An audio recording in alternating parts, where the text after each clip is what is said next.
మన ప్రభు అయిన రక్షకుడైన యేసుక్రీస్తు అతి పరిశుద్ధ నామములో మీ అందరికీ శుభములు తెలియచేయుచున్నా. అపోస్తలుడైన పౌలు రోమీయులకు రాసిన పత్రిక 5వ అధ్యాయము 1వ వచనము, విశ్వాసం మూలమున మనము నీతిమంతులముగా తీర్చబడి మన ప్రభు అయిన యేసుక్రీస్తు ద్వారా దేవునితో సమాధానము కలిగి ఉందము. మన విన్నపములు దేవునికి తెలియచేయాలి. అప్పుడు సమస్త జ్ఞానమునకు మించిన దేవుని సమాధానము యేసుక్రీస్తు వలన మీ హృదయములకును మీ తలంపులకులను కావలి ఉండును. ఫిలిప్పీయులకు రాసిన పత్రిక 4వ అధ్యాయము 6-7 వచనముల్లో ఈ మాటలు ఉన్నాయి. యేసుక్రీస్తు ప్రస్తుతం జరిగిస్తున్న విజ్ఞాపన కార్యమును ఆధారం చేసుకొని కాదు, కానీ సిలువలో ఆయన ఈపాటికే జరిగించిన విమోచన కార్యమును ఆధారం చేసుకొని మనము యేసుక్రీస్తు ద్వారా దేవునితో సమాధానం పొంది ఉన్నాం. తన సిలువ రక్తము ద్వారా ఆయన సమాధానము చేసి ఉన్నాడు. సమాప్తమైనదని క్రీస్తు పలికినప్పుడు పరిశుద్ధమును నీతియుక్తమును అయిన దేవుని సింహాసనము పూర్తిగా సంతృప్తి చెందిందన్నమాట.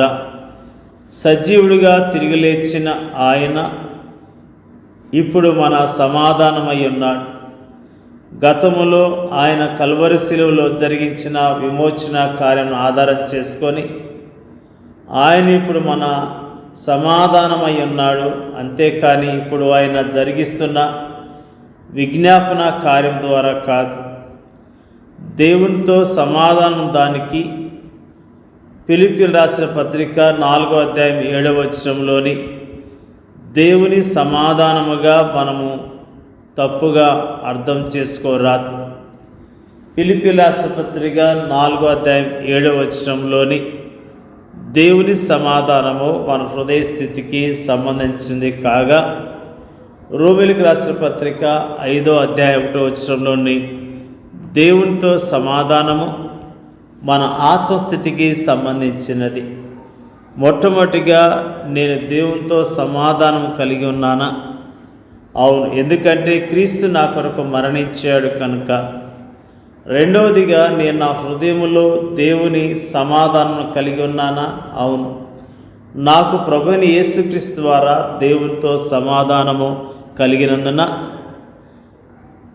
దేవునితో సమాధానం కలిగి ఉంటున్నది క్రీస్తు శిలువపై జరిగించిన కార్యంపై ఆధారపడి ఉండగా, దేవుని సమాధానమును కలిగి ఉండటన్నది మన పాపములను ఒప్పుకుంటూ క్రీస్తు యేసునందలి విశ్వాసం ద్వారా దేవునితో సమాధానం పొట్టుపై ఆధారపడి ఉన్నది.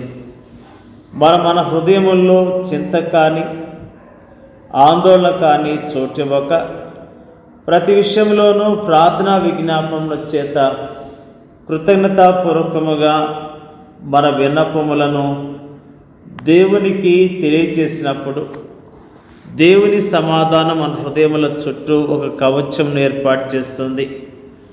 క్రీస్తు తన పరిశుద్ధ రక్తమును చిందించి మనల్ని విమోచించినందున ప్రతి విశ్వాసి కూడా దేవునితో సమాధానమును కలిగి ఉన్నాడు. కానీ విశ్వాసులందరూ దేవుని సమాధానం కలిగి ఉండరు. ఎందుకంటే కొందరు తమ అవిశ్వాసం చేత ఆందోళనకును చింతకును తావిచ్చి దేవుని సమాధానమును కోల్పోయిన స్థితిలో ఉంటారు.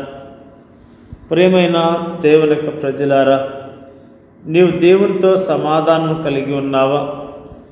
నీవు నీ హృదయములో దేవుని సమాధానం అనుభవిస్తూ ఉన్నావా? ఒకవేళ నీ జీవితంలో దేవుడిచ్చే సమాధానం లేకపోతే ఈరోజే ప్రభుయందు విశ్వాసం ఉంచుము. ఆయన నీకు నిత్య జీవాన్ని ఇస్తాడు. ప్రియమైన దేవుని యొక్క ప్రజలారా, దేవుడు చాలా గొప్పవాడు. మనల్ని నీతిమంతులుగా మార్చడం కొరకు తన ప్రియ కుమారుని సిలువకు అప్పగించిన దేవుని యొక్క ప్రేమ ఎంత అద్భుతమైనది. మనం పాపం చేసిన వాళ్ళము, మనము శిక్షించబడవలసిన వారము. ఏ పాపం చెయ్యని యేసుక్రీస్తు ప్రభువాన్ని సిలువకు అప్పగించిన మన ప్రభు అయిన తండ్రి మనల్ని ఎంతగానో ప్రేమించాడు. మరి ఆ ప్రేమను బట్టి దేవుని మహిమపరచవలసిన వారమై ఉన్నాం. తన ప్రియ కుమారుని ద్వారా మనల్ని రక్షించాడు, మన స్థితిని బాగు చేశాడు, మన హృదయముల్లో సంతోషాన్ని ఇచ్చాడు, సమాధానం ఇచ్చాడు. అందును బట్టి దేవుని కనపరచవలసిన వారమై ఉన్నాం. ప్రతి విషయములో దేవునికి కృతజ్ఞతాస్తుతులు చెల్లిస్తూ యోగ్యముగా ఆయన కొరకు జీవిద్దాం, ఆయన మహిమపడదాం. దేవుడి యొక్క వాక్యాన్ని దీవించునుగాక.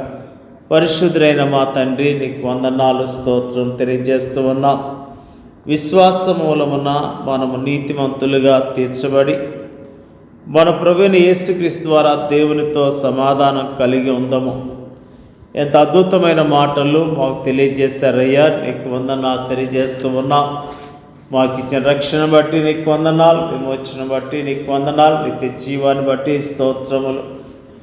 మరి ముఖ్యంగా మా దేశంలో ప్రపంచవ్యాప్తంగా ఉన్న నీ ప్రజలందరికీ క్షేమాన్ని కలగచేయమని ప్రార్థన చేయించున్నాం.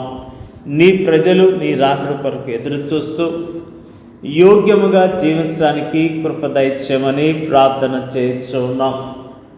మరి ముఖ్యంగా మా దేశంలో సువార్త పరిచయం చేస్తున్న ప్రతి సేవకుని వారి కుటుంబాలను దీవించి ఆశీర్వదించండి అయ్యా, నీ స్తోత్రాలు. సేవకుల కుటుంబాల క్షేమం దయచేయి. మా దేశంలో ఉన్న విశ్వాసుల కుటుంబాల క్షేమం కలగచేయమని ప్రార్థన చేయించున్నాం. ప్రభువా, నువ్విచ్చే సమాధానాన్ని ప్రతిరోజు పొందుకొని యోగ్యముగా నీ కొరకు బ్రతకటానికి మీరే సహాయం చేయండి అయ్యా, నీకు వందనాలు తెలియజేస్తున్నాం. మరి ముఖ్యంగా నీవిచ్చే సంతోషం, సమాధానం పొందుకొని ఈ లోకంలోని సాక్షి బిడ్డలుగా జీవించే కృప మా అందరికీ దయచేయమని వాక్యం వింటున్న వారందరినీ పేరు దీవించి ఆశీర్వదించండి. అనాథలను, దిక్కులేని వారిని, చెరసాలను వారిని, విధవరాలను రక్షించి కాపాడమని ప్రార్థన చేయించున్నాం.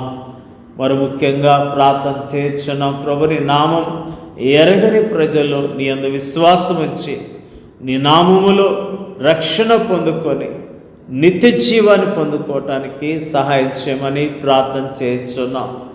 వారి చక్కని మాటలు తెలియజేసేందుకు వందనాలు తెలియజేస్తూ మా కొరకు తిరిగి రానయ్యున్న ప్రభువైన యేసుక్రీస్తుని నామములో అడిగి వేడుకొంచున్నాం తండ్రి, ఆమేన్.